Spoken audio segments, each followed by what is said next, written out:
Daniel 9, verso 20.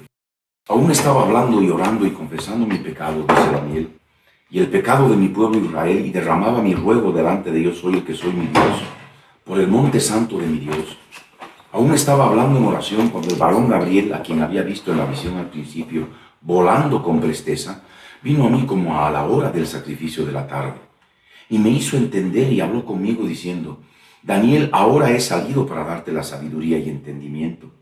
Al principio de tus ruegos fue dada la orden. Yo he venido para enseñártela porque tú eres muy amado. Entiende pues la orden y entiende la visión. 70 semanas están determinadas sobre tu pueblo y sobre tu santa ciudad, para terminar la prevaricación y poner fin al pecado y expiar la iniquidad, para traer la justicia perdurable y sellar la visión y la profecía y ungir al santo de los santos. Sabe pues y entiende que desde la salida de la orden para restaurar y edificar a Jerusalén hasta el Mesías príncipe, habrá 7 semanas y 62 semanas. Se volverá a edificar la plaza y el muro en tiempos angustiosos. Y después de las 62 semanas, se quitará la vida al Mesías, mas no por sí. Y el pueblo de un príncipe que ha de venir destruirá la ciudad y el santuario, y su fin será con inundación, y hasta el fin de la guerra durarán las devastaciones. Y por otra semana confirmará el pacto con muchos. A la mitad de la semana hará cesar el sacrificio y la ofrenda. Y con la muchedumbre de las abominaciones vendrá el desolador, hasta que venga la consumación y lo que está determinado se derrame sobre el desolador. Daniel estaba orando y marcó el momento en que, el instante en que recibió esta profecía de las 70 semanas, que nos da de manera clara y específica en la línea del tiempo el momento de la primera venida de Jesús y la segunda venida de Jesús. ¿Y por qué decimos esto? Porque en el verso 21 ustedes me han escuchado leer que dice a la hora del sacrificio de la tarde. Entonces marcó ya el momento, el atardecer en que se pone el sol, que es la hora, digamos la hora del sacrificio dentro del continuo sacrificio diario, ¿no? Que estaban acostumbrados los hebreos conforme al antiguo pacto, ¿no? Uno era al alba, al amanecer, y el otro es al atardecer. Eso forma parte del sacrificio continuo en el templo, en el primer templo, que es lo que vio Daniel. ¿Ah? Pero marcó inclusive en su fecha precisa. En Daniel 9.1 dice: en el año primero de Darío, hijo de Asuero, de la nación de los Medos, que vino a ser rey sobre el reino de los caldeos, en el año primero de su reinado, yo Daniel miré atentamente en los libros el número de los años de que habló yo soy el que soy al profeta Jeremías, que habían de cumplirse las desolaciones de Jerusalén en 70 años. Y volví mi rostro a Dios, el Señor, buscándole en oración y ruego, en ayuno, cilicio y ceniza. Y por eso continúa orando. Por eso le llegamos al verso 20 que dice: aún estaba hablando y orando, confesando mi pecado y el pecado de mi pueblo Israel. ¿Por qué? Porque la profecía de las 70 semanas está íntimamente ligada al pueblo de Israel. Y no solamente al pueblo de Israel, sino al templo santo de mi Dios, de nuestro Dios. Por eso dice: y derramaba mi ruego delante de Dios, soy el que soy, mi Dios, por el monte santo de mi Dios. Entonces el monte del templo en Jerusalén hoy en día se constituye en parte fundamental de la profecía bíblica, y nosotros tenemos que estar atentos a lo que está ocurriendo ahí en Jerusalén. Y por supuesto, sabiendo, y esto ya metiéndonos en la historia, porque todo aquel que tiene el espíritu de la profecía tiene la necesidad de meterse en la historia del pasado, en la historia de la antigüedad, en la historia del presente, para poder poner en orden y poder anunciar lo que viene en el futuro, lo que viene y lo que está por venir. Poner en orden la historia. Y eso es lo que el Señor justamente ha demandado, ha ordenado a través de este ministerio que justamente recibí de parte del Señor de manera directa. Y es lo que está escrito aquí en Isaías 44, versos 6 al 8. Así dice: yo soy el que soy, rey de Israel, y su redentor, yo soy el que soy de los ejércitos. Yo soy el primero y yo soy el postrero, y fuera de mí no hay Dios. ¿Y quién proclamará lo venidero? Lo declarará y lo pondrá en orden delante de mí, como hago yo desde que establecí el pueblo antiguo. Anúncienles lo que viene y lo que está por venir. No temáis ni os amedrentéis. ¿No te lo hice oír desde la antigüedad y te lo dije? Luego vosotros sois mis testigos. No hay Dios sino yo. No hay fuerte. No conozco ninguno.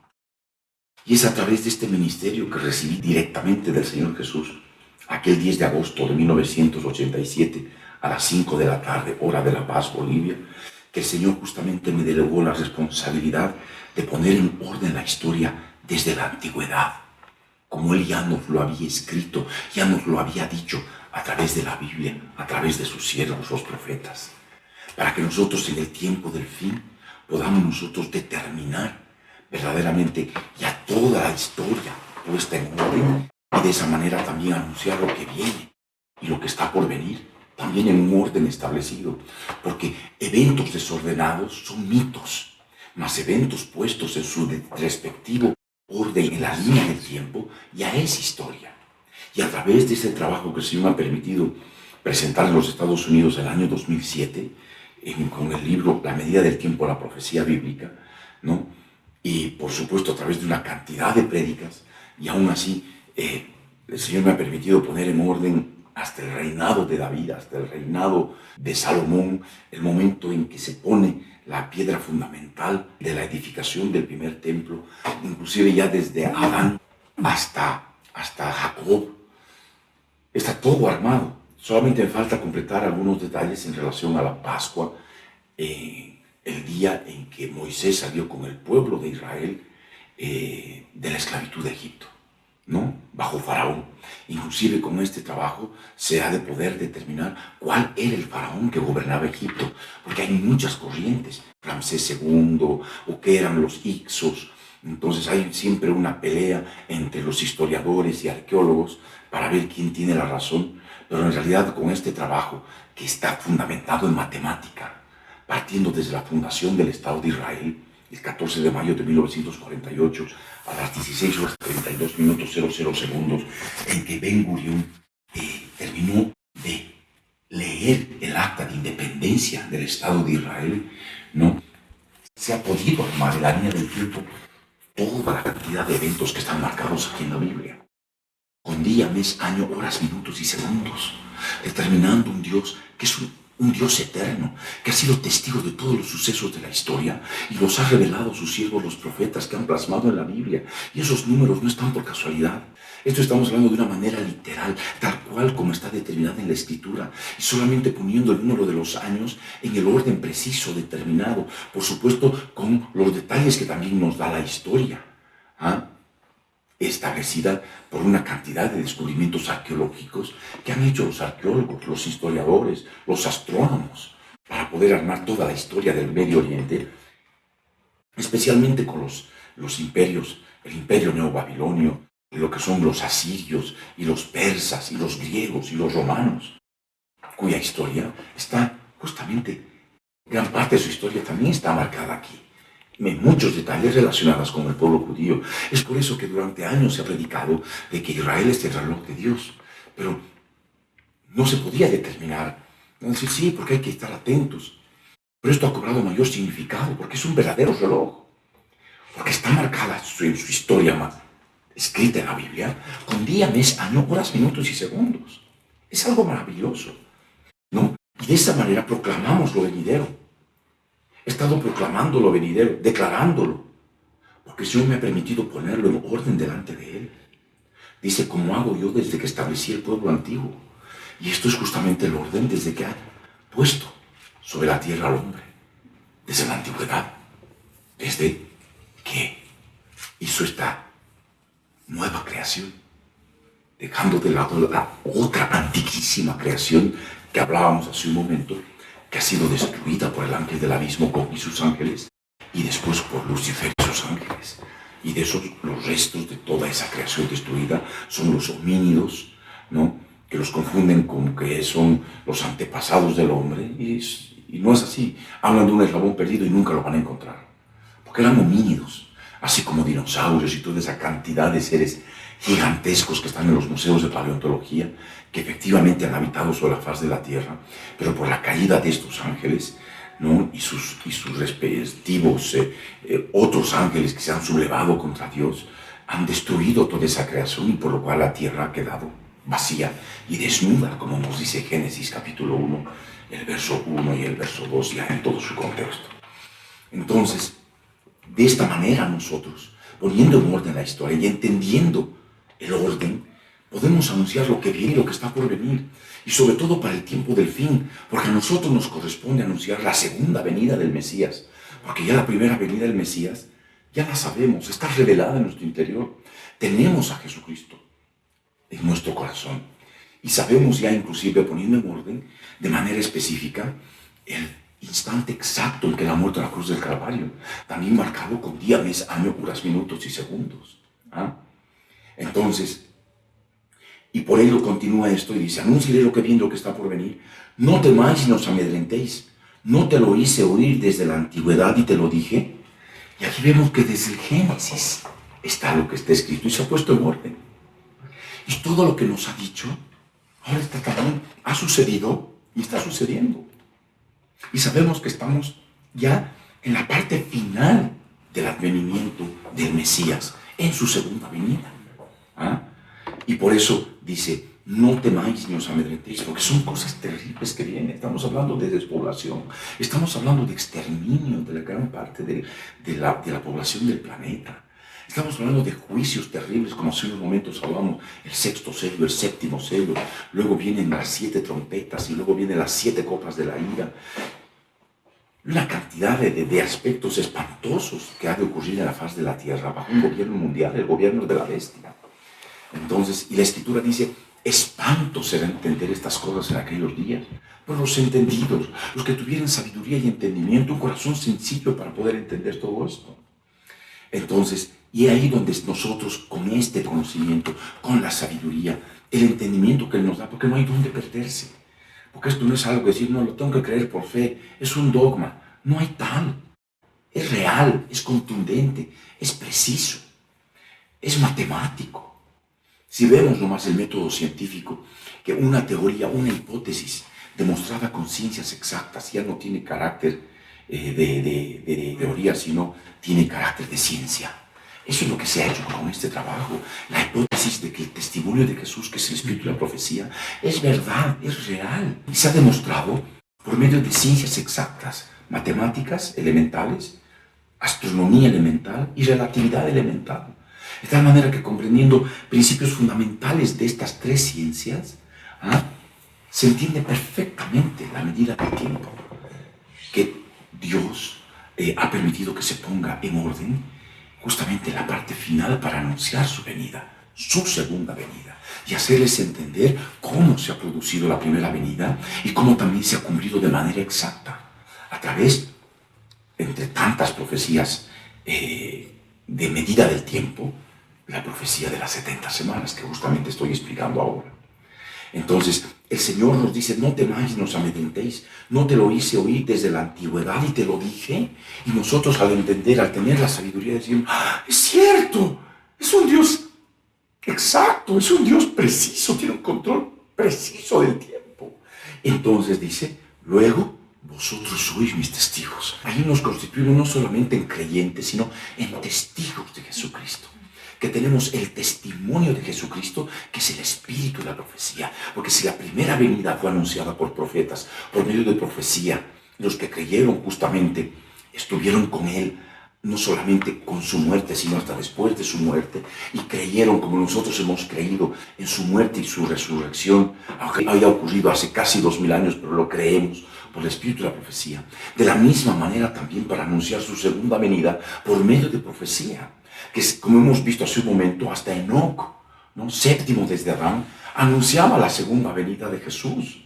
Y también Adán ya hablaba de la primera venida de Jesús. Y por eso a su mujer le llamó Eva, madre de todos los vivientes. No porque respirasen, sino porque iban a tener la vida del Mesías. De aquel Mesías que iba a venir para pisarle la cabeza a la serpiente antigua, al diablo y Satanás, siendo que él le iba a herir en el calcañar. Porque Adán también estaba lleno de profecía. Lo creyó, no rechazó, lo creyó. Y la manifestación de su creencia fue decirle a su mujer Eva, madre de todos los vivientes, porque de ella vendría el Cristo, el Mesías, que les iba a traer vida de entre los muertos, porque ellos se habían muerto, no desde el instante que comieron del fruto del árbol de la ciencia del bien y del mal. ¿no? Ya estaban en un cuerpo mortal, inmediatamente entró la mortalidad, el espíritu de muerte. ¿Ah? Entonces ya esperaban la redención desde ese instante, con la primera venida del Mesías. ¿Ah? Entonces, todos esos detalles están en la historia del tiempo, con día, mes, año, horas, minutos y segundos. Por eso dice claramente, no te lo hice oír desde la antigüedad y te lo dije. Esto es para que nosotros entendamos. Es cierto, nos ha hecho oír desde la antigüedad, desde el Génesis. ¿Ah? Luego, vosotros sois mis testigos. Es ahí donde nadie nos mueve. Somos testigos de Él. Vengan por uno u otro lado. No, esto todavía tarda. O si no, sí será. Dicen que está cerca, pero no sabemos cuán cerca. Y por eso estaba la respuesta en todo esto, ante la pregunta de Carlita. Dijo, ¿y cuán cerca estamos? O sea, ¿cuándo ha de ser?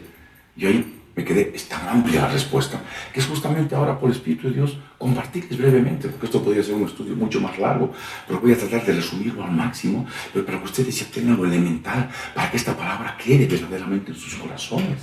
Y a todos, por supuesto, Milo, Mario y Diego, que también tienen el conocimiento, pero que simplemente va a ser como un repaso, pero para que esto también se quede plasmado en el corazón y sepan que verdaderamente estamos viviendo tiempos de descuento.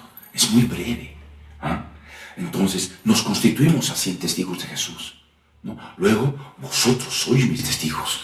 Entonces, somos nombrados por Él testigos de Jesús. No somos testigos de nadie. Somos testigos de Jesús, porque el testimonio de Jesús es el espíritu de la profecía. No anunciamos a otro más que a Jesucristo. Y ese es nuestro testimonio. Y al dar nuestro testimonio, nos constituimos en testigos, ¿ah? Con un conocimiento claro, preciso y exacto. Y por eso luego dice, no hay Dios sino yo. No hay fuerte. No conozco a ninguno. Es donde de una manera matemática precisa y tan clara que se revela en el interior y dice, esto es de Dios. Porque nadie ha podido ser testigo ocular de los sucesos históricos y los ha plasmado en la Biblia, los ha revelado a sus profetas y de una manera, como se van a poder dar cuenta en su momento, tan sencilla, ha revelado el orden de la historia, en la línea del tiempo, y no hay dónde perderse, un suceso después del otro. La Biblia no es mito, como dicen los arqueólogos. Los historiadores dicen que la Biblia es un mito en la medida que no se encuentren sus restos arqueológicos, que encuentren una tableta de escritura cuneiforme y que verifiquen, constaten algún pasaje de la Biblia. Porque a la Biblia no le dan carácter de ciencia. Para ellos es un mito y es un libro desordenado. Pero no es así. Con este trabajo, con este orden, se demuestra que la Biblia es historia. Tiene carácter de ciencia, está respaldada por matemática, por astronomía y relatividad, para entender el concepto de eternidad de nuestro Dios, de que viajando a la velocidad de la luz, el tiempo se detiene. El tiempo se detiene y entramos al campo de la eternidad. Y Dios ha viajado a la velocidad de la luz, ¿no? Del derecho y del revés, a través de estas 7 edades, después de la eternidad pasada, ¿no? Antes de entrar a la eternidad futura. Porque son 3 grandes eras. La eternidad pasada, de lo que hemos hablado, de los dinosaurios y todo aquello que ha sido destruido y por lo cual la tierra ha quedado vacía y desnuda. Lo que hablábamos hace un momento en Apocalipsis 16, 18. El 7º ángel derramó su copa por el aire y salió una gran voz del templo del cielo, del trono, diciendo, hecho está. Entonces hubo relámpagos y voces y truenos y un gran temblor de tierra, un terremoto tan grande cual no lo hubo jamás, desde que los hombres han estado sobre la tierra, desde que los hombres. Y esto forma parte de esta creación, porque la anterior, cuyos vestigios vemos en todos los museos de paleontología, de los dinosaurios dinosaurios homínidos y todos los otros animales gigantescos, son la prueba de ese otro tiempo antes del hombre, al cual justamente hace mención de manera indirecta, que han habido terremotos cataclísmicos por la caída de esos tremendos astros, bombardeo de astros con la caída del Abadón. Apolión Gog, el rey de las langostas, y después con Lucifer y sus demonios. ¿Ah?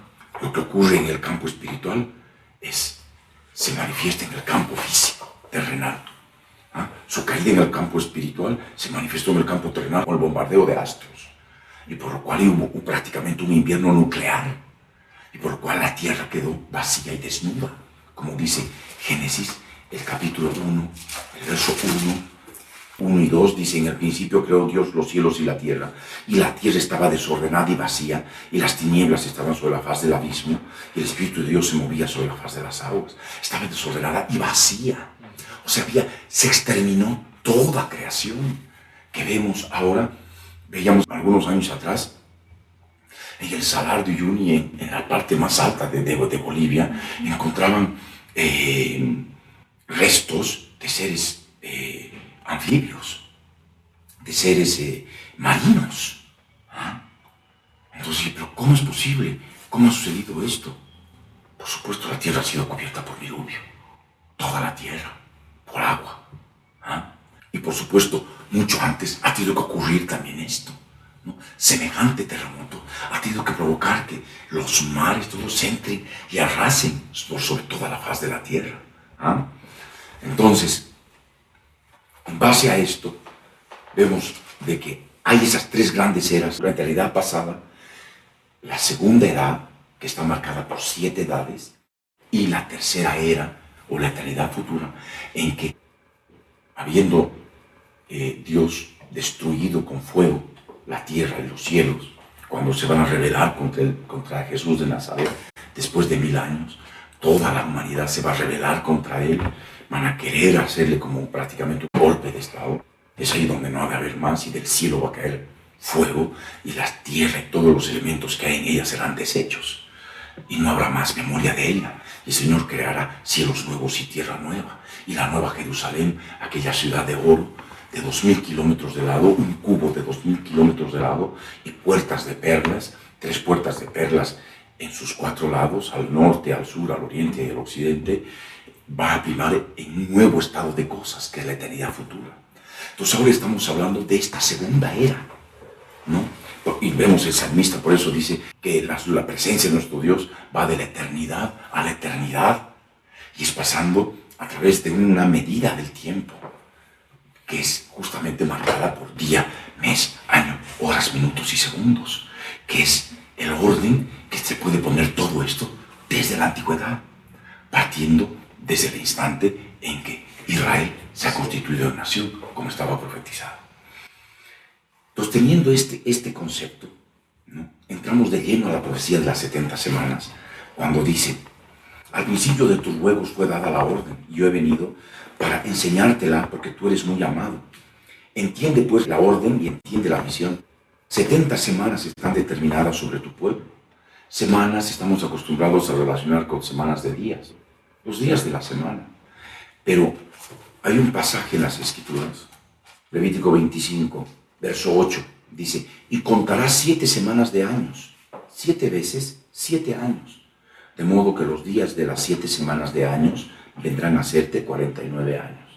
Una explicación de lo que eran los años de jubileo, ¿no?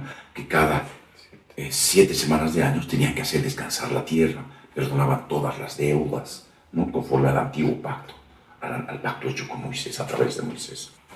Entonces, pero tenemos ya el concepto que las semanas son semanas de años, no de días. Por eso, las 70 semanas son semanas de años. 70 periodos de 7 años. 70 por 7, 7 por 7, 49. Con el 0 más, son 490 años.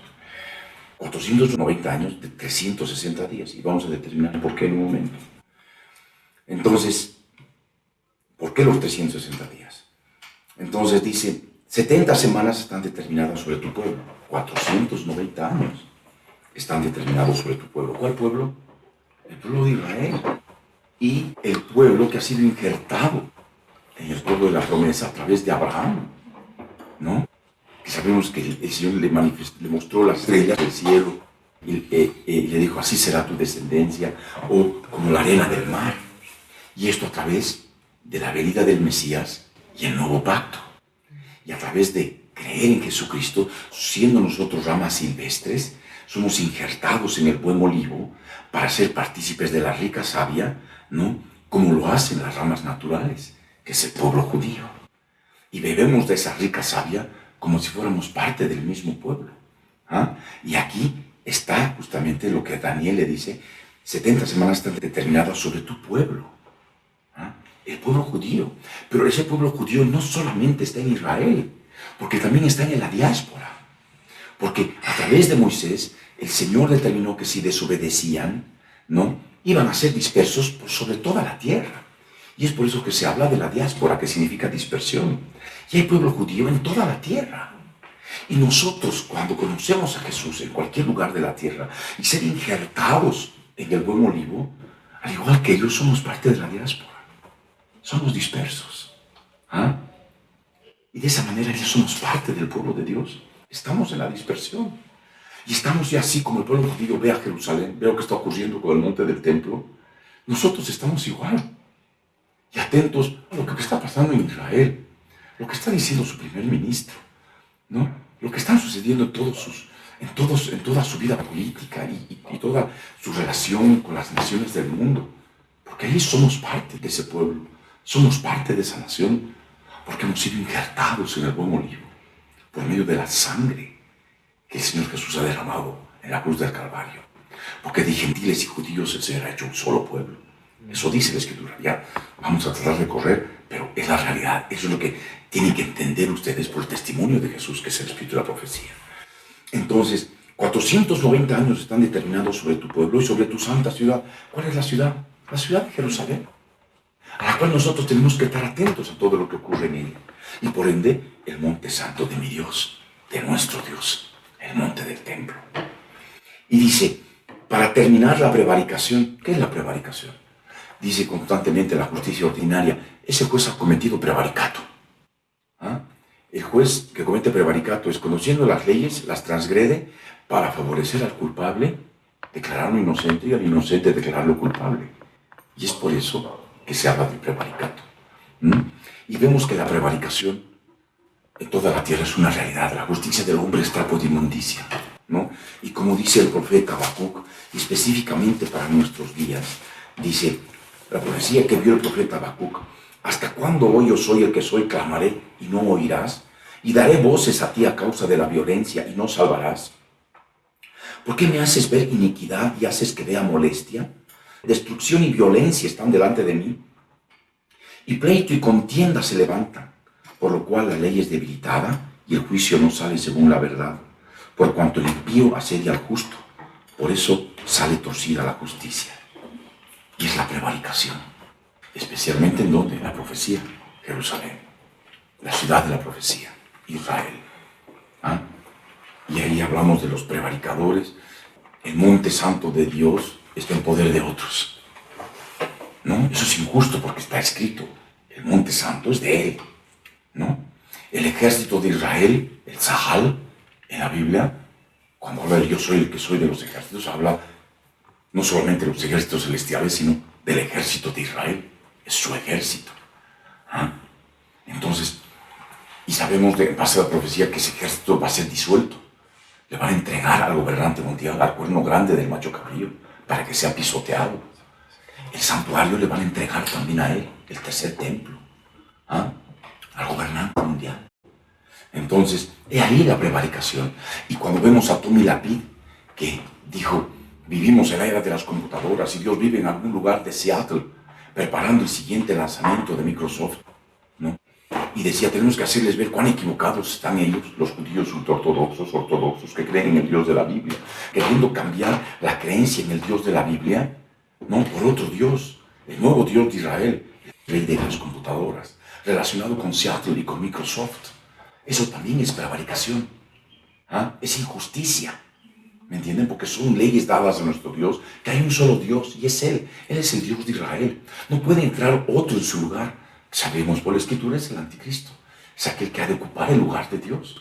Y es lo que está haciendo este hombre. ¿Ah? Entonces, si entendemos de alguna manera eso, lo que es prevaricación, para que ustedes entiendan, y lo que está pasando con el hijo de Tommy Lapid, Yair Lapid. Yair Lapid, como su padre fue totalmente enemigo de los judíos que creen en el Dios de la Biblia, de la misma manera ha estado obrando Yair, y se lo menciona a él en este aspecto. Cuando Daniel 11 nos habla del macho cabrío, hay mucho que explicar, el rey que controla la cultura griega, que operó en la antigüedad y al tiempo del fin también vuelve a operar, especialmente en Israel. Habla de la postrera venida, que es la que ahora se está dando, y que es diferente a la primera venida del macho cabrío con Alejandro Magno y todo el periodo helenístico, que es justamente el legado que ha dado a la humanidad hasta nuestros días, la cultura griega, ¿no? Que ha llegado a cubrir toda la tierra.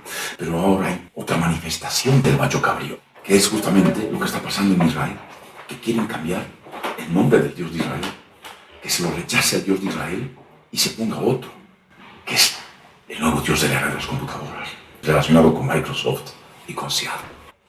Entonces dice, al tiempo señalado volverá al sur, refiriéndose al macho cabrío, mas no será la postrera venida como la primera.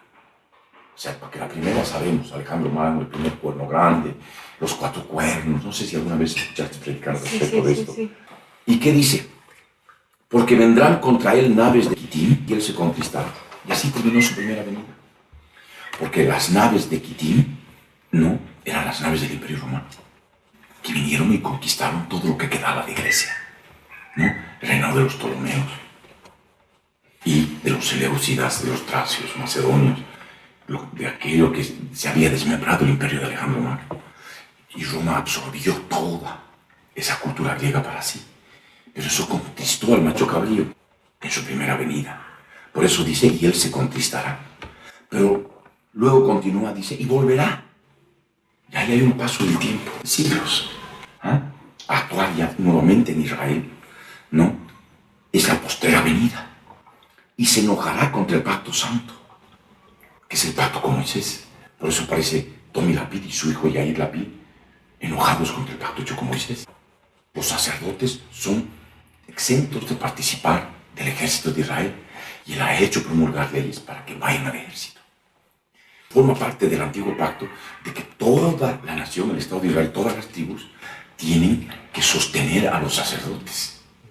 Y desde la fundación de Israel en 1948 han recibido una pensión del Estado y él les ha hecho quitar con otra ley. Entonces, verdaderamente enojado contra el pacto hecho por nuestro Dios con su pueblo a través de Moisés. Y eso está aquí en Daniel 11. Y volverá y se enojará contra el pacto santo. Y hará según su voluntad. Volverá pues y se entenderá con los que abandonen el santo pacto. Ahora hay rabinos que han abandonado el santo pacto y están enojados contra los Haredi, que le llaman, los piadosos en hebreo, que quieren seguir fieles al Dios de la Biblia con ese antiguo pacto. Entonces, y dice, y se levantarán de su parte tropas que profanarán el santuario y la fortaleza, y quitarán el continuo sacrificio, y pondrán la abominación desoladora. El Señor Jesús, ¿qué dijo? Cuando veáis en el lugar santo la abominación desoladora de que habló el profeta Daniel, el que lee, entienda. Mateo 24, verso 15. Por tanto, cuando veáis en el lugar santo la abominación desoladora de que habló el profeta Daniel, el que lee, entienda. Entonces, ¿quién es la abominación desoladora? Es el Dios al que están promoviendo ellos, que lo van a adorar como Dios en el tercer templo judío. Hemos visto hace un momento, cuando hablábamos de figura y sombra de las cosas celestiales, y considero esto por el Espíritu de Dios, ¿no? Se ha mencionado el lugar santo y el lugar santísimo, que son partes fundamentales de un templo de Dios. Y cuando el Señor habló de un lugar santo, ¿no? Nos habló de un tercer templo que iba a ser edificado antes de su venida. Esto está en Mateo 24:15, porque en Mateo 24:1 y 2 habla de la destrucción del segundo templo. Dice, cuando Jesús salió del templo, y el templo que se menciona en los evangelios que él visitó, es el segundo templo. Cuando Jesús salió del templo y se iba, se acercaron sus discípulos para mostrarle los edificios del templo. Respondiendo, él les dijo, ¿veis todo esto? De cierto os digo que no quedará aquí piedra sobre piedra que no sea derribada. Entonces, si a un segundo templo tendría que ser destruido, y efectivamente fue destruido por los pueblos de cultura romana el año 70 después de Cristo. Y después los judíos han sido dispersos por sobre toda la tierra y no han podido volver sino hasta el 14 de mayo de 1948. Y ahora está el Instituto del Templo teniendo todo listo. Inclusive han presentado sus planos en 3 dimensiones. Todo un aspecto digital. Puedes pasear el tercer templo. Entonces, es a ese tercer templo al cual el Señor Jesús habla de que iba a ser profanado por la abominación desoladora. ¿Y quién es este? El nuevo Dios de la era de las computadoras, al cual han estado promocionando ya como Dios de Israel. ¿Me entienden? Esa es la prevaricación. Es la prevaricación en el aspecto profético ligado específicamente a Jerusalén, el pueblo de Israel. Cambiar al Dios de Israel por otro Dios diferente. ¿Qué es este? Bill Gates. 3. No hay otro. Tan cierto como el agua que pueden tomar, tan cierto como el aire que respiran. Se ha de edificar el tercer templo y él lo ha de profanar. Y se ha de declarar Dios por sobre toda la tierra. Esa es la abominación desoladora de que habló el profeta Daniel. El que lee, entienda. Y lo que el Señor Jesús dijo, por eso estamos ahora hablando del libro de Daniel, leyéndolo y entendiéndolo, para darle sentido, para que ustedes puedan darse cuenta. Si ustedes tienen un corazón sencillo, se les ha de revelar la identidad del hombre de pecado, el hijo de perdición, y todo el orden de la historia, de todo lo que viene y lo que está por venir. Y entendiendo también lo que ha sucedido en el pasado. Y descubrir, es un Dios preciso, es un Dios exacto, no hay donde perderse. Él nos llama testigos de Jesús. Luego, vosotros sois mis testigos. No hay Dios fuera de mí, no hay fuerte, no hay otro Dios, no hay fuerte, no conozco ninguno.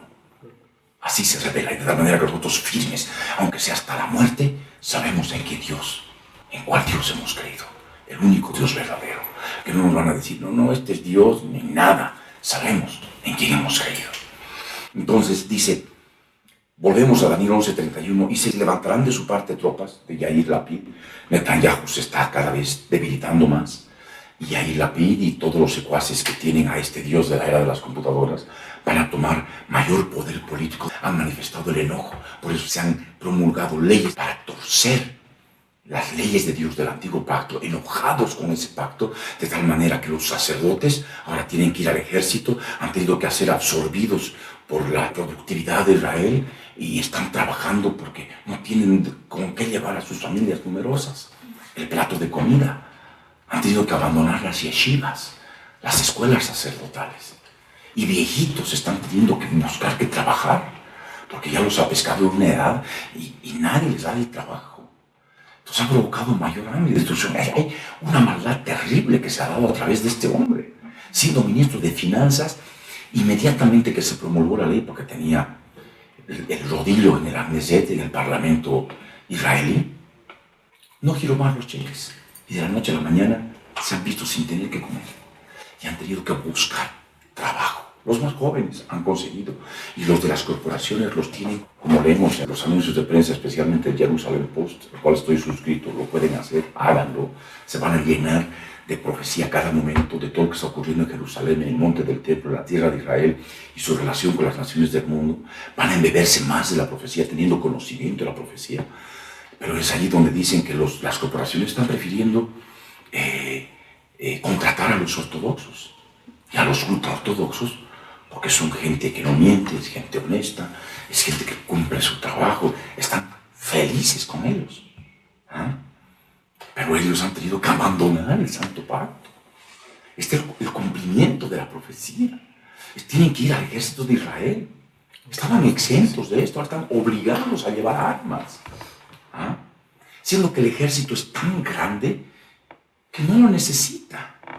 Pero ahora han tenido que hacer una ala dentro del ejército, comida kosher y en fin, para mantenerlos fuera del, digamos, alejados de las mujeres, hombres aquí, mujeres allí, ese tipo de cosas, ¿no? Conforme al antiguo pacto que ellos tienen, que si bien efectivamente se ha contaminado mucho con la dispersión que han tenido en Babilonia, tienen también muchos de aspectos de Babilonia, de hombre, pero en algún momento conocerán la verdad cuando miren a Jesús, ¿no? Y como leemos aquí en Zacarías y en el capítulo 12, que dice en el verso 9 y 10, y en aquel día yo procuraré destruir a todas las naciones que vinieran contra Jerusalén, y derramaré sobre la casa de David y sobre los moradores de Jerusalén espíritu de gracia y de oración, y mirarán a mí a quien traspasaron, y llorarán como se llora por hijo unigénito, afligiéndose por él como quien se aflige por el primogénito. Van a mirar y van a reconocer al Señor Jesús. Por esto ya, el último día de la semana 70, el día 2520, porque 7 años por 360 días son 2520 días.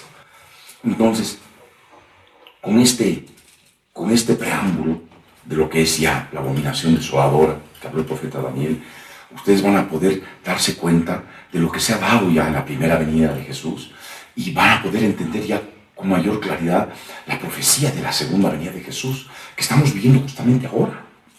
Y estamos en el albor, estamos ya por entrar a ello. Entonces, Daniel 9:24 volvemos, dice, para terminar la prevaricación. Hemos entendido lo que es la prevaricación. Y hay otra cosa más que no puedo dejar de lado respecto de esto. Es Daniel capítulo 8, para que puedan entender la profecía y lo que es prevaricación. Daniel 8, verso 8 adelante. Cuando dice, el macho cabrío se engrandeció sobremanera, pero estando su mayor fuerza, aquel gran cuerno fue quebrado, y en su lugar salieron otros 4 cuernos notables hacia los 4 vientos del cielo. Y de uno de ellos salió un cuerno gran pequeño, que creció mucho al sur y al oriente y hacia la tierra de Dios. Y se engrandeció hasta el ejército del cielo. Y parte del ejército y de las estrellas se echó por tierra y las pisoteó. Aún se engrandeció contra el príncipe de los ejércitos, Jesús de Nazaret, y por él fue quitado el continuo sacrificio. Es la abominación desoladora. Y el lugar de su santuario fue echado por tierra, destruido. Y a causa de la prevaricación, es lo que estoy hablando, le fue entregado el ejército de Israel junto con el continuo sacrificio. La abominación desoladora ocupando el lugar santo y estorbando el continuo sacrificio. Y echó por tierra la verdad e hizo cuanto quiso y prosperó. ¿Quién es el macho cabrío? Daniel 8, el verso 21, dice, el macho cabrío es el rey de Grecia. Y el cuerno grande que tenía entre sus ojos es el rey primero, Alejandro Magno. Y en cuanto al cuerno que fue quebrado y sucedieron 4 en su lugar, el verso 22, significa que 4 reinos se levantarán de esta nación, aunque no con la fuerza de él. Alejandro Magno fue muerto, estando en su mayor fuerza, muy joven, como dice la profecía. Aquel gran cuerno fue quebrado estando en su mayor fuerza. A sus 33 años murió. En Babilonia, Alejandro Magno. Inmediatamente 5 de sus generales estaban prestos para dividirse el imperio. Aún no lo mataron. Se cumplió la profecía, fueron 4. Los Ptolomeos, Seleucidas, Tracios y Macedonios, que es lo que se conoce como el periodo helenístico. Y estuvo operando el macho cabrío, el ser bestial que controla la cultura griega.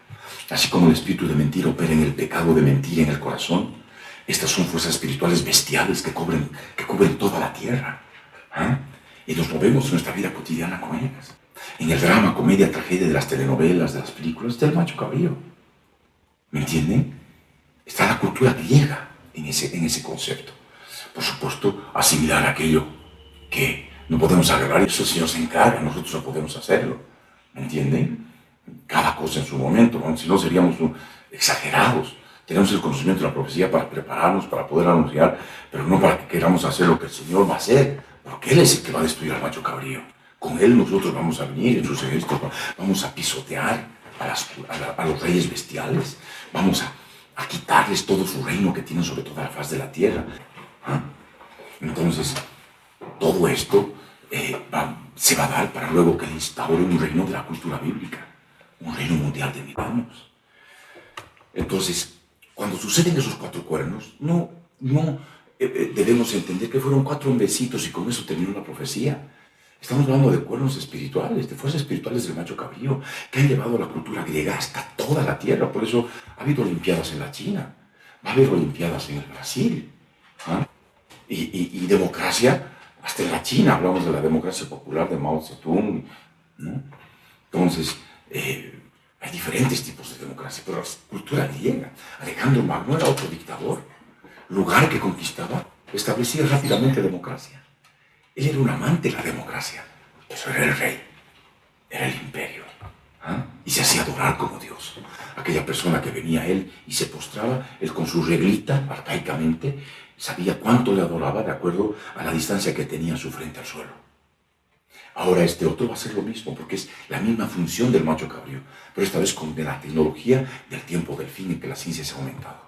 Con el sistema de posicionamiento global y los datos que tiene en la web, en la red digital de su estatura, se va a poder determinar qué altura está sobre su cabeza sobre el suelo y va a saber cuánto le adora.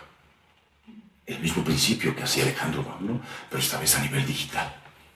¿Me entienden? Las mismas funciones del macho cabrío. Haciendo al hombre como Dios y el hombre en su poder, gobernando, sintiéndose Dios, haciéndose pasar por Dios. Y Alejandro Magno asimiló para sí, para la cultura griega, la cultura persa, que es la proskinesis, el hecho de postrarse totalmente, que es lo que hasta ahora queda a través de la cultura del pecho y brazos de plata del estatua de Nabucodonosor, que es la cultura de los medos y los persas, de los persas hasta nuestros días, lo que son los sunitas y los chiitas. Proskinesis. Eso ha de asimilar también el gobernante mundial. Y así lo va a ordenar que se lo adore. ¿Me entienden? Son las fuerzas espirituales operantes, las bestias espirituales, pero en el pasado fue de una manera arcaica, en el campo de la ciencia, y esta vez por la tecnología. Pero los del tiempo del pasado se postraron ante Alejandro Magno, haciendo proskinesis, lo mismo van a hacer bajo el gobernante mundial, adorándolo como Dios, el nuevo Dios de la era de las computadoras. Entonces, ¿qué más dice acá? En su lugar salieron otros 4 cuernos notables hacia los 4 vientos del cielo. 4 cuernos notables, se nota. ¿Y qué dice? Y en cuanto al cuerno que fue quebrado y sucedieron 4 en su lugar, significa que 4 reinos se levantarán de esta nación, aunque no con la fuerza de él. Reinos culturales, de cultura griega. Norte occidental, norte oriental, sur occidental, sur oriental. 4 puntos cardinales, notables. ¿Me entienden? Ustedes van a Buenos Aires y van a ver el Congreso, la cúpula, con el triángulo, con sus columnas, con capiteles dóricos, jónicos, corintios. Es cultura griega. Es arquitectura griega, cultura griega. La cúpula es cultura romana. ¿Por qué hablamos de cultura romana? Porque los romanos asimilaron para sí toda la cultura griega. Se embelezaron por la cultura griega. ¿Por qué? Porque trabajan en equipo. Así como vemos la estatua de Nabucodonosor, cabeza de oro, pecho y brazos de plata, vientre y muslos de bronce, pies y dedos de hierro y barro cocido de alfarero, la estatua no está desmembrada. Trabaja en una armonía total, es una sociedad de espíritus, es un imperio del mal a través de todo esto. Y es a eso que venimos a destruir con el Señor Jesucristo. Entonces, ¿qué más dice? Y de uno de ellos salió un cuerno pequeño. Este es este hombre. El primer cuerno fue un hombre. Este otro, el que viene al final, es otro hombre. Al tipo como lo fue Alejandro Magno. Y dice que creció mucho al sur. ¿De dónde? ¿Qué es lo contrario del sur? El norte. El norte. Y al oriente. ¿Qué es lo contrario del oriente? Occidente. Norte occidental. Seattle, el lugar de nacimiento de este hombre, y al cual Tommy Lapid dijo, vivimos en la era de las computadoras y Dios vive en algún lugar de Seattle, es norte occidental, porque está en el norte occidental de los Estados Unidos, en el estado de Washington. El estado de Washington está lleno de cultura griega, como toda la nación americana, forma parte de ese cuarto, de ese reino del norte occidental de la cultura griega, como vemos aquí también en el sur occidental, como podemos ver en el sur oriental o en el norte oriental. Hay cultura griega manifestada de una u otra forma. En la China también hay cultura griega. Y los gobernantes chinos, es un detalle, a los atletas chinos, hacen que verdaderamente se muelan, se rajen el cuerpo para que puedan traer medallas olímpicas para la gloria de la República Popular China. ¿Y qué es eso? Cultura griega. Les dan todo, les proveen de todo con tal que vengan con sus preseas, medallas de oro, medallas de bronce, medallas de plata, de las Olimpiadas. Ahí vemos una esencia nomás de la cultura griega en el norte oriental. Y eso ocurre en toda la tierra, ¿no? Ya preparan a sus atletas para las próximas Olimpiadas, y los que dicen esto sí van a traer medalla dorada, van a traer medalla de plata, medalla de bronce. Y es cultura griega. Pero entonces vemos en el norte occidental, en Washington, ¿no? Un estado lleno de cultura griega. ¿Cuál es su capital? Olimpia. La ciudad de Olimpia es capital del estado de Washington. ¿Y Olimpia quién era? Era la madre de Alejandro Magno. El nombre de la madre de Alejandro Magno. Y la ciudad de Seattle está frente a la península olímpica. Y Olimpia también adoraba a Satanás. A orillas del del lago Washington. ¿Ah? Y si entramos en la historia, como ella dice, Olimpia era una mujer totalmente pervertida. Filipo II de Macedonia fue a una de las islas de Grecia, donde participaban de las Dionisíacas, que eran unas fiestas orgiásticas, y estaban ahí estas mujeres, y la más terrible era Olimpia, que dice que todos los soldados de Filipo II de Macedonia, el padre de Alejandro Magno, quedaban, dice, hasta los guerreros más terribles, dice que miraban con pavor lo que hacían estas mujeres en sus orgías, porque tenían relaciones sexuales hasta con serpientes, zoofilia con serpientes. Y Filipo II era tan pervertido que la escogió a la más pervertida, que era Olimpia. Y Olimpia era huérfana y le pidió la mano a su hermano. ¿Ah?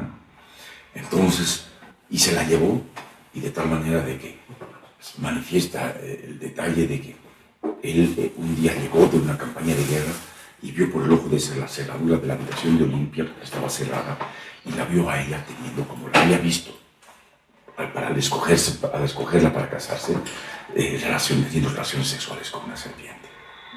¿Ah? Entonces, de tal manera que cuando concibió a Alejandro Magno, Olimpia manifestó que ese hijo no era de Filipo II de Macedonia, que ella era hijo del dios Zeus Amón, que es el macho cabrío, que era el nombre con el cual adoraba. En aquellos días, Zeus era el nombre del dios de los griegos y Amón de los egipcios. ¿Ah? Entonces era un sincretismo de cultura babélica egipcia y la cultura griega. ¿Ah? Producto de lo que ocurrió antes ya, con todo lo que ya Egipto inclusive había llenado de su cultura, porque están cerca, es cruzando el Mediterráneo. En la película de Alejandro Magno sale, ahí aparece de que, o sea, ella dice, vos sos el hijo de Zeus. Ajá. Ella lo dice en la película también. Ahí también está con serpientes, entonces muestra. Claro. Y en realidad Zeus es el macho cabrío, la cabra satánica. Cultura griega, por eso tenemos que los griegos ahí tenían sus estatuas desnudas de hombres, mujeres, y eran todos contra todos, ¿no? Sus fiestas. Entonces, ¿qué es lo que vemos? El libro de Daniel está abierto. Durante siglos esto no se ha entendido. Ahora está abierto a través de este ministerio que he recibido de parte del Señor de manera directa y sobrenatural. Y así lo he predicado durante todos estos años, porque esto no ha sido abierto, no ha sido manifestado. Aquí nos revela el lugar geográfico de donde tiene que salir la abominación desoladora que ha de entrar al lugar santo, al tercer templo, y se ha de hacer pasar por Dios, se ha de hacer adorar como Dios. Es Él, no hay otro. ¿Ah? Y a través de Microsoft ha crecido, ya en Microsoft Bolivia, Microsoft Argentina, Microsoft Israel y todo eso. Ha creado el Microsoft Research Center, el centro de investigación de Microsoft en Redmond, dentro del estado de Washington, a unos kilómetros de Seattle. ¿Ah? ¿Cuál es el segundo lugar de la Tierra? Porque hay muchos centros de investigación de Microsoft Research Center. ¿Ah? ¿Cuál es el segundo lugar en la Tierra? Israel. Es el segundo lugar en la historia de Microsoft que ha creado el Israel Microsoft Research Center. ¿Ah? Entonces, ¿qué dice acá? Y de uno de ellos salió un cuerno pequeño que creció mucho al sur, que este cuerno pequeño es él, que crece mucho, por eso es el cuerno grande. ¿Ah? Al oriente, el occidente, norte occidental, y hacia la tierra gloriosa. ¿Cuál es la tierra gloriosa? Donde Dios ha manifestado su gloria en el primer templo. ¿Por qué o sea, si dice al sur decimos al norte y si dice al occidente? Porque son 4 puntos cardinales y uno es el opuesto del otro. No podríamos decir sur, occidente. ¿Entiendes? Si dice hacia el sur. No, claro, pero yo digo, ¿por qué en la Biblia dice sur, occidente? No, dice. Y de uno de ellos dice, salió un cuerno pequeño que creció mucho al sur. ¿Cómo puede crecer? ¿Crece de dónde? Hacia. ¿Crece de dónde? Crece al sur. Entonces, ¿cuál es el sentido contrario del sur? El norte. Okay. Crece mucho hacia el oriente. ¿Cuál es lo contrario del oriente? El occidente. Entonces crece desde el norte hacia el sur, desde el occidente hacia el oriente. Entonces, norte occidental. Norte más occidente es norte occidental. Y el norte occidental de la Tierra está Washington, está Estados Unidos, está Washington, está Olimpia, está Seattle. Y frente a Seattle, la península olímpica. cuyo monte más alto es el Monte Olimpo. Monte Olimpo en Grecia. Yo también creía que solamente había en Grecia. Pero en la Guerra del Agua, el año 2000, mientras yo estaba encerrado en casa y no podía salir, encontré un libro que había dejado mi suegro, Milo, que era un diccionario de inglés, el Random House, un libraco así, yo ojeando, era puro inglés, y con su significado en inglés, como un Larousse, pero en inglés. Y ahí, Monte Olimpo, Norte Occidental, Seattle, maravilloso. Es ahí donde se me abrió el entendimiento. Ahí estaba quitándose el sello al libro de Daniel. Y Daniel 12:9 dice, el 8, dice, yo oí, mas no entendí, porque Daniel no entendía esto. Y dije, Señor mío, ¿cuál será el fin de estas cosas? Porque él no entendía. Porque dice, yo oí, mas no entendí. Y el 9 dice, él respondió, anda Daniel, pues estas palabras están cerradas y selladas hasta el tiempo del fin. Muchos serán limpios y emblanquecidos y purificados. Los impíos procederán impíamente, y ninguno de los impíos entenderá, pero los entendidos comprenderán. Y desde el tiempo que se ha quitado el continuo sacrificio y puesta la abominación desoladora, habrá 1290 días. Desde el momento que se ponga, se haga adorar como Dios en la abominación desoladora en el lugar santo, en el tercer templo judío, sí, hay que contar 1290 días para que el Señor Jesús ponga sus pies en los olivos. ¿Me entienden? Por eso el Señor Jesús dijo, cuando veáis en el lugar santo la abominación desoladora de que habló el profeta Daniel, el que lee, entienda. Los que estén en Judea, huyan a los montes. El que esté en la azotea no vuelva atrás para tomar su capa. El que esté en el campo no vuelva atrás para tomar su capa. Además, orad para que vuestra huida no sea ni en invierno ni en día de reposo. Porque serán días de gran tribulación, cual nunca antes ha habido desde el principio del mundo ni lo habrá. ¿Qué es la gran tribulación? Despoblación, exterminio, guerra mundial, que ha de empezar con la invasión de Jerusalén, exactamente a la mitad de la semana 70. Entonces, con esto ustedes se están dando cuenta ya lo que es este hombre, porque no les podía hablar solamente de profecía de las 70 semanas, sin hacerles entender lo que es la prevaricación, poner fin a la prevaricación. Y es la prevaricación que ya con este hombre, que está ya con este hombre, lo consideran como el Dios de Israel. Y luego va a ser el Dios de toda la tierra.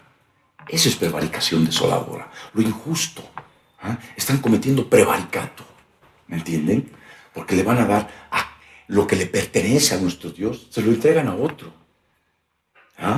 Es como cuando en un juicio, en un litigio, el juez comete prevaricato porque resulta que un terreno está en litigio y se lo entrega al que no es propietario. Y comete prevaricato. Y al que es propietario lo desposee. Es eso lo que está pasando. En vez de que se le rinda culto al Dios verdadero, están como ya en Israel y hay un buen séquito de secuaces que lo adoran a como Tommy Lapid y su partido Shinui, y su hijo, por supuesto, así bien no se mencionó, no lo ha hecho públicamente. Yo adoro al Dios de mi padre, pero por supuesto que lo adora al Dios de su papá, ha sido creado como el Dios de su papá.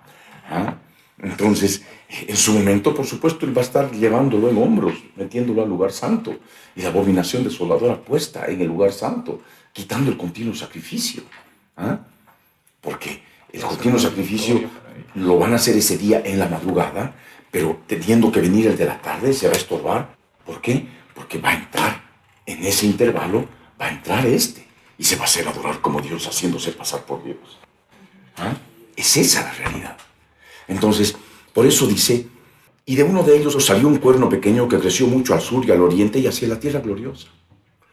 Ha crecido no solamente a través de Microsoft Israel, ha crecido no solamente a través de Microsoft Research Center, el segundo lugar en la tierra después de Redmond, en el norte occidental, y contrario a Israel han firmado el pacto en contra de Israel el 15 de julio de este año, 2015.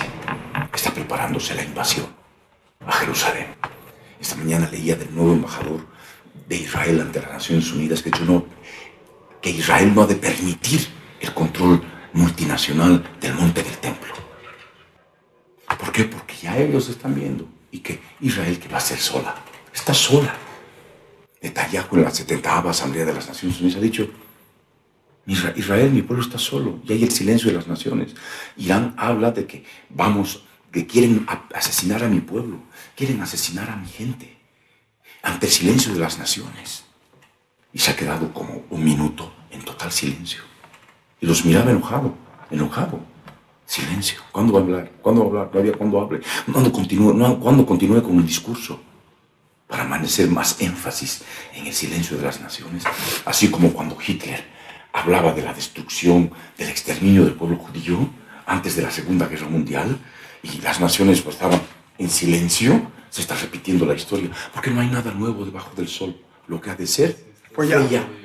Se dio un holocausto en aquel día, empezando con el silencio de las naciones. Ahora viene un nuevo holocausto, con el traidor y desleal de Lapid y sus secuaces. ¿Ah? Y es la prevaricación desoladora. Por eso dice, aún se engrandeció contra el príncipe de los ejércitos, el gobernante mundial poseído ya por el Abadón, el Apolión, el ángel del abismo, al toque de la quinta trompeta, eso ustedes lo van a poder ir viendo.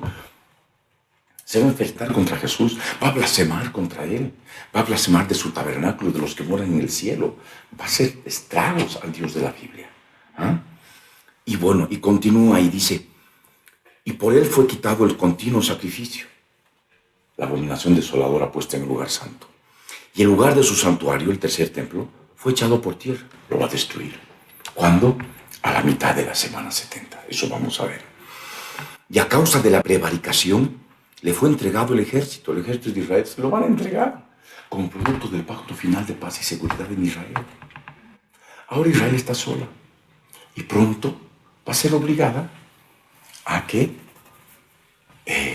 firme un pacto final y sea un pacto de desarme para tener el Medio Oriente libre de armas nucleares, libre de ejércitos, para que después con paso de parada se entren las naciones, provocando un terrible holocausto. El momento que suceda eso y se dé la invasión de Jerusalén y la destrucción del santuario, 1260 días, 3 años y medio, a la mitad de la semana. A la mitad de la semana hará cesar el sacrificio y la ofrenda.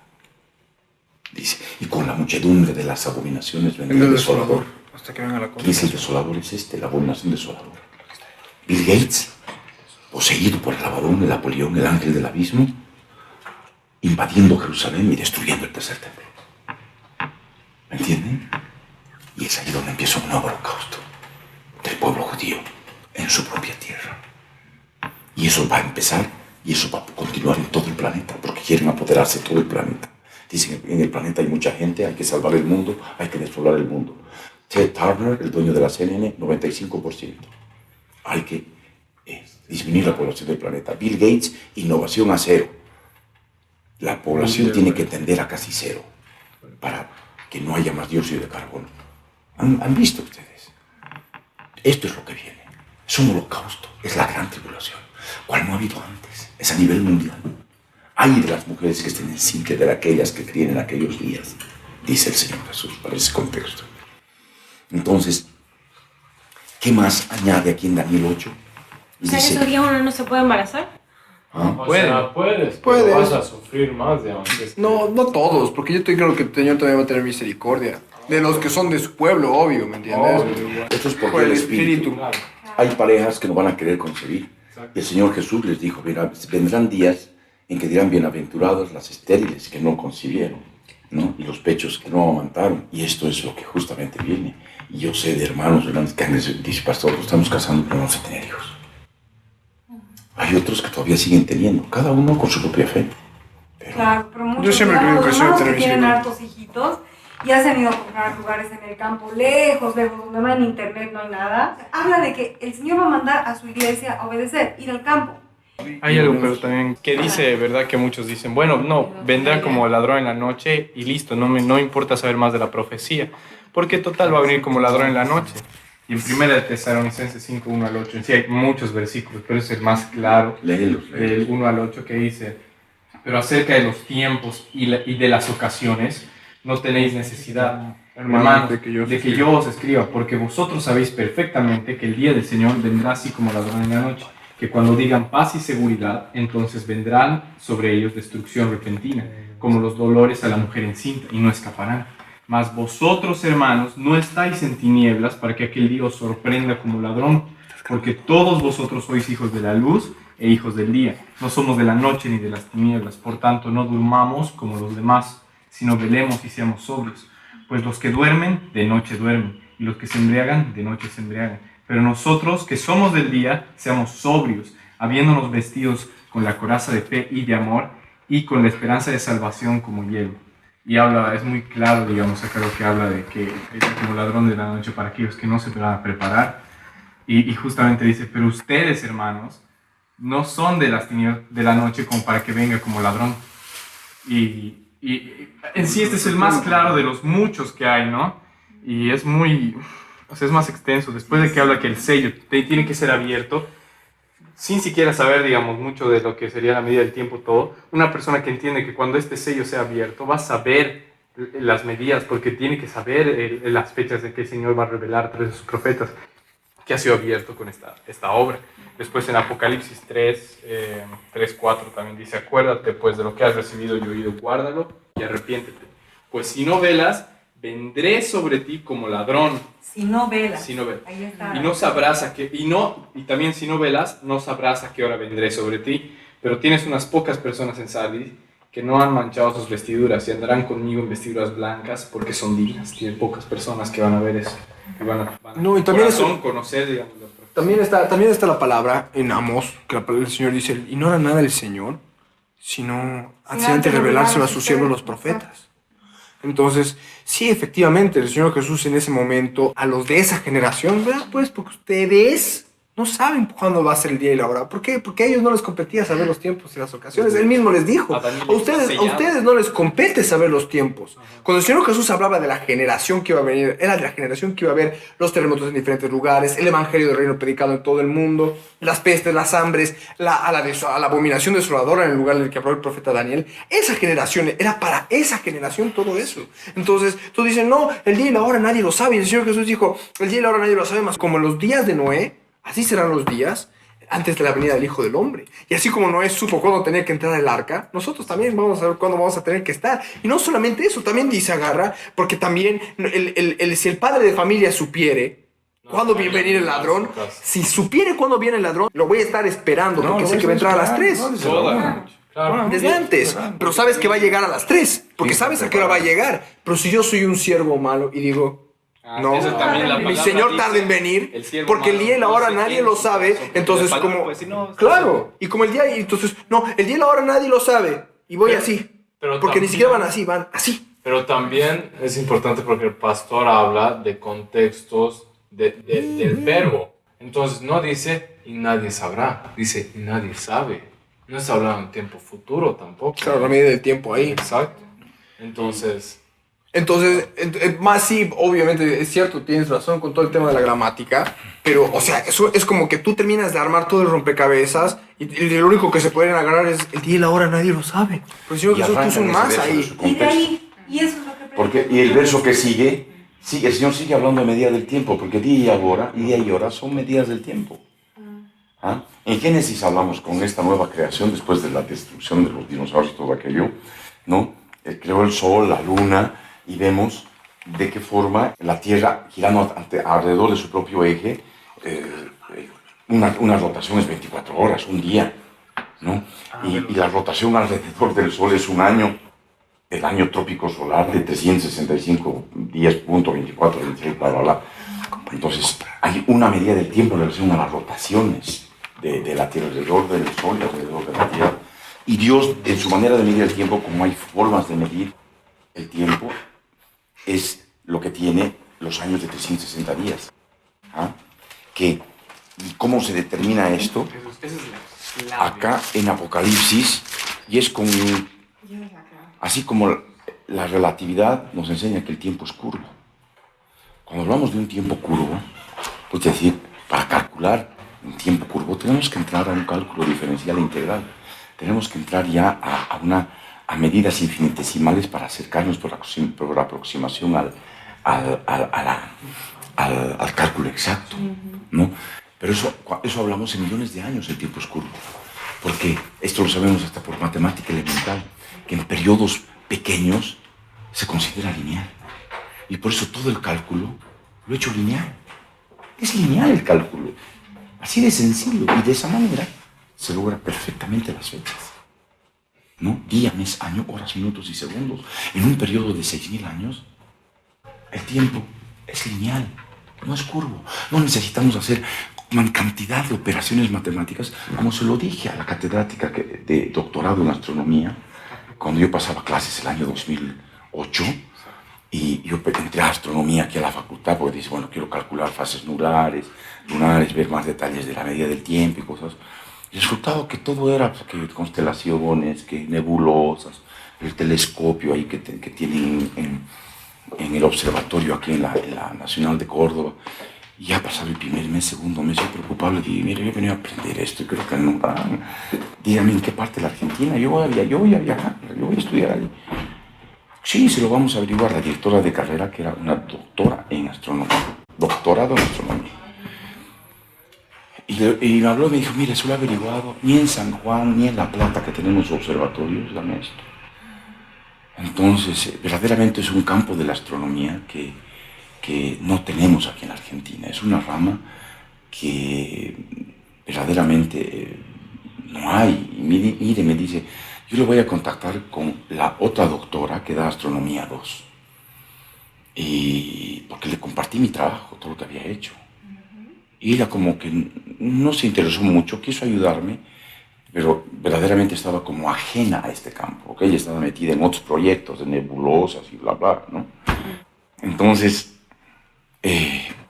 fui a hablar con esta otra y me dijo, porque ella ha estado muy interiorizada de esto, me dice, es un área de la astronomía que ella ha estado sumergida y creo que van a poder conversar con mayor conocimiento.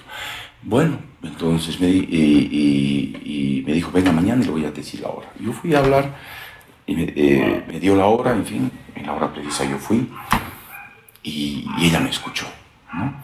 Claro que antes me interrumpí y me dice, no, ¿qué tal astrónomo? Ha hecho un estudio, ha utilizado sistemas computacionales, miles de cálculos, rotaciones de la Tierra, y alrededor del Sol y ha calculado el tiempo, y ha hecho una cronología de los egipcios de tal periodo, con todo lo que se ha encontrado de astronomía en los papiros y todo aquello, ¿no? Y le dije, y doctora, le dije, es que esto no es tan así. Porque ella hablaba de arqueoastronomía, ¿no? Arqueoastronomía es utilizar restos arqueológicos o escrituras de la antigüedad para poder tener un conocimiento de la historia más amplio con medidas astronómicas. Entonces yo le dije, mi trabajo no es necesario hacer esto. Y le dije, primeramente, le expliqué de que yo estaba trabajando con 17 versiones de la Biblia y inclusive otras versiones en inglés. Y al mismo tiempo estaba utilizando traducciones de las escrituras cuneiformes al inglés en interlineal que me he hecho traer de Estados Unidos y de España. Tengo ahí en mi biblioteca, ¿no? Todas las escrituras cuneiformes en cuneiforme y su traducción interlineal. Entonces le dije, he hecho un estudio de la historia, cotejando todo, enciclopedias, y utilizo manuscritos antiguos de las escrituras, porque en esas 17 versiones hay versiones antiguas, está la Peshitta, en fin, un montón, son 17 que utilicé para hacer este libro. Entonces, y ella como que dijo, está utilizando, sí, le estoy utilizando manuscritos, ahora, bueno, están ya impresos, los originales están en museos, preservados, pero tenemos a disposición, ¿no? Entonces me dijo, entonces, ¿cómo es? Entonces yo le expliqué y le dije, tenemos que empezar con principios de relatividad, ¿no? Sabemos de que la eternidad, de viajar a la velocidad de la luz, entramos a un campo en que el tiempo se detiene. Entonces, como el tiempo se detiene, ya es eternidad. Entonces, el Dios de la Biblia es eterno.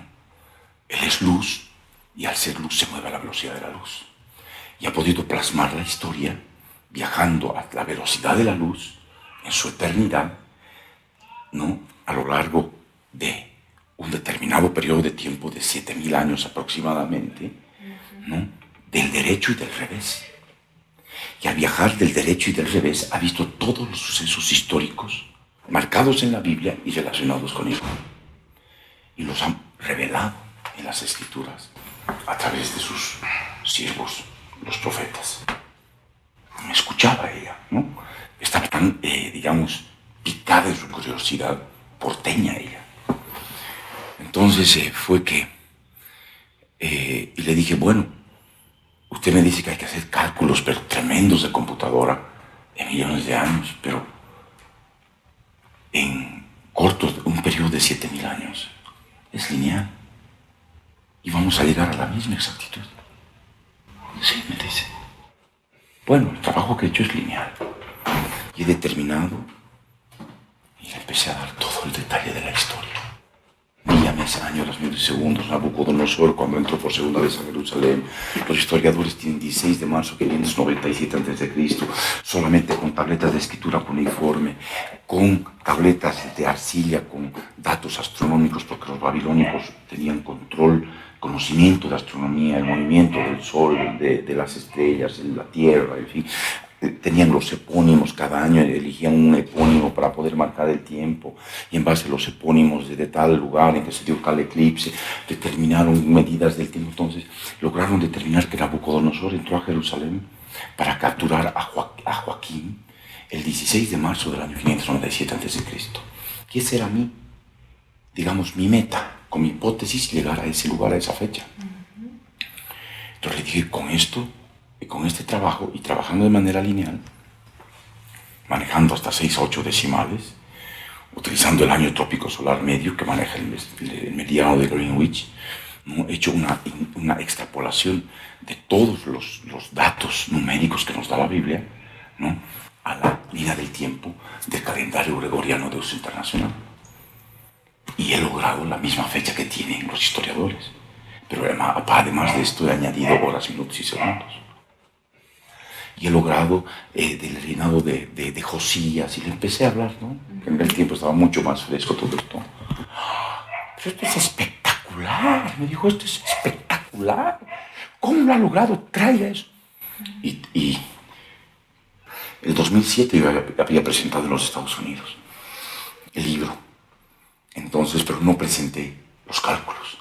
Pero cualquiera que haga una calculadora va a poder lograr calcular los días, porque son días. Les llevará un poquito de tiempo, pues, calculando 900.000 días, 907.000 días, en fin.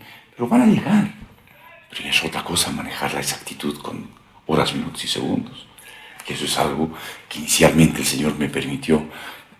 Y esto para desmenuzar el detalle.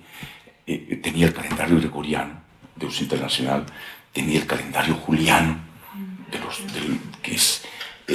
manejaba otras reglas, digamos, que no era tan preciso.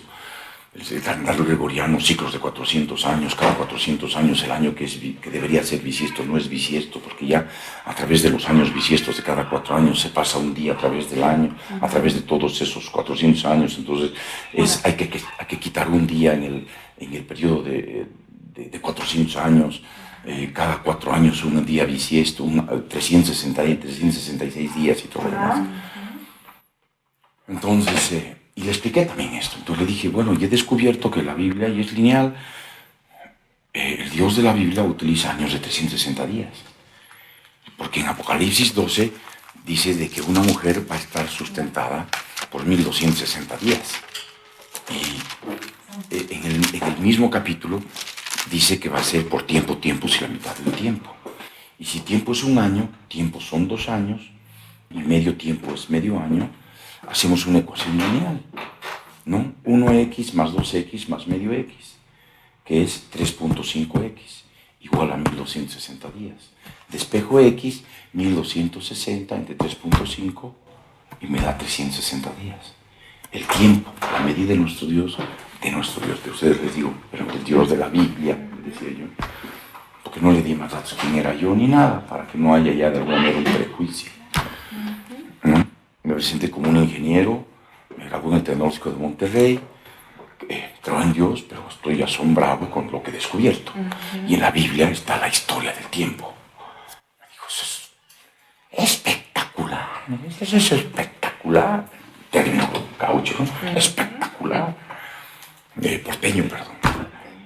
Yo empecé ahí de pronto, ¿no? A decir, uy, qué grande que está viendo esto. Y verdaderamente yo hasta ese momento fui con mi sencillez de corazón, ¿no? He hecho esto, quiero aprender más. Pero para ella era algo, es decir, usted está viniendo aquí a estudiar arqueoastronomía en la Argentina y más bien nosotros tenemos que aprender de usted. ¿Ah? Porque lo que usted me está hablando es algo que nadie ha hecho.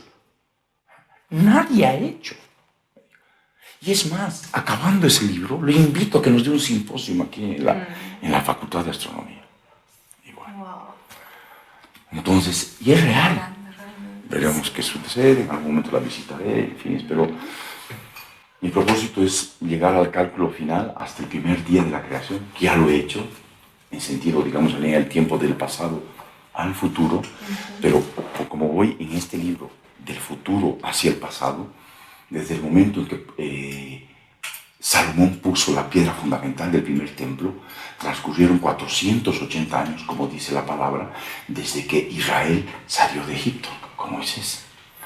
Entonces yo quería calcular el aspecto lunar de la Pascua y todo eso, como metiéndome en más detalle. Y en realidad lo que ya determiné fue que a través de unos astrónomos en Francia, no me acuerdo sus nombres, habían hecho un paquete, un software de cálculos lunares para determinar en la línea del tiempo, digamos, las fases de la luna que se han podido dar en el pasado. Eso fue ya, en mi caso, como para que darle más precisión, pero que ya está hecho el trabajo, está. Porque la precisión está dada, manejando 6, 8 decimales, que es de más. Doy hasta el segundo. Podría dar hasta la centésima de segundo si quisiera, pero ¿quién va a entender con tantas millonésimas o centésimas de segundo?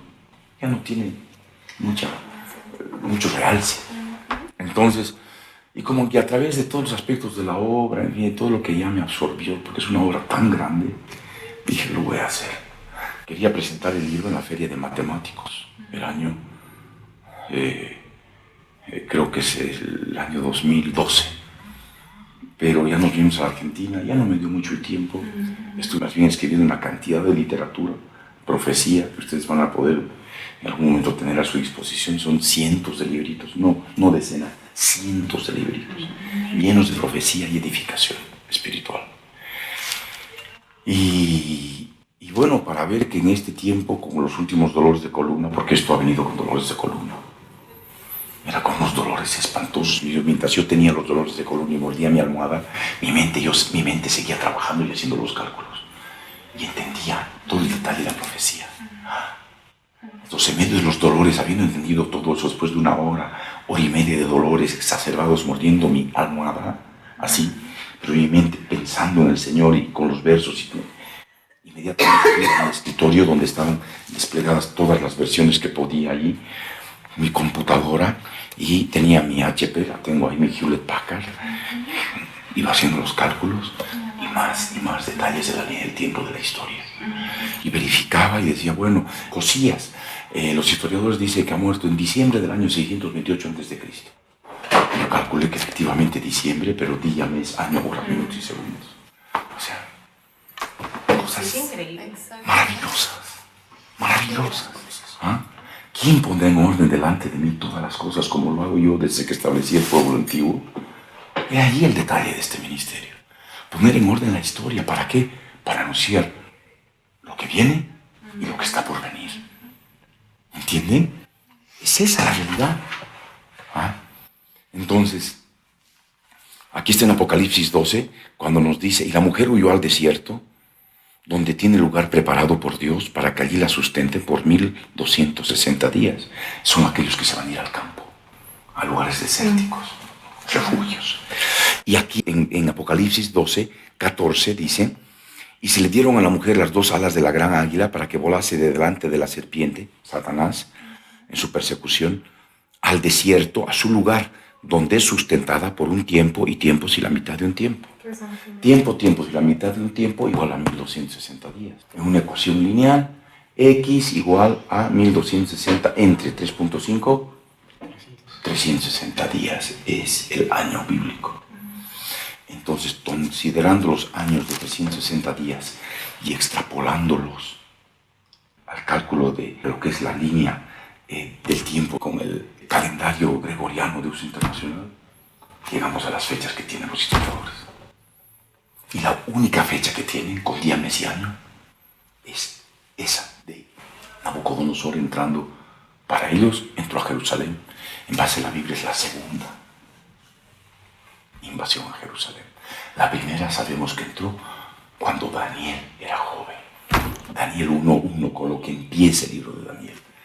En el año tercero de Joacim, rey de Judá, vino Nabucodonosor a Jerusalén y la sitió. El original hebreo no dice tercero, dice 3. Exacto. En el año 3 del reinado de Joacim. Dije, bueno, ¿y cuánto tiempo ha durado el sitio? Entonces la ley de repetición histórica, Eclesiastés 1:9, el espíritu de la profecía, lo que ha de ser, fue ya.